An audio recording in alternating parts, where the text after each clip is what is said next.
Class 6-এ পড়ি। তখন আমার বয়স ছিল মাত্র 11 বছর। আমাদের চরণদিঘল ইউনিয়নে সেই সময় ছাত্রলীগ কমিটি হয়, কিন্তু আমার অজান্তে আমাকে হয়রানি করার জন্য নিষিদ্ধ সংগঠন বাংলাদেশ ছাত্রলীগে আমার নাম ঢুকানো হয়।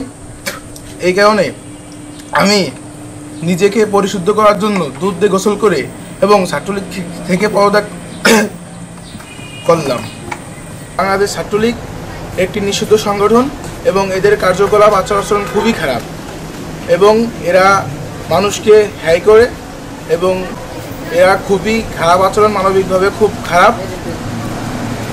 বাংলাদেশ ছাত্রলীগ একটি নিষিদ্ধ সংগঠন, এর কার্যকলাপ এতই খারাপ যে একে শুধু আমি নয়, সারা বাংলাদেশের মানুষ ঘৃণা করে এবং আমিও ঘৃণা করি।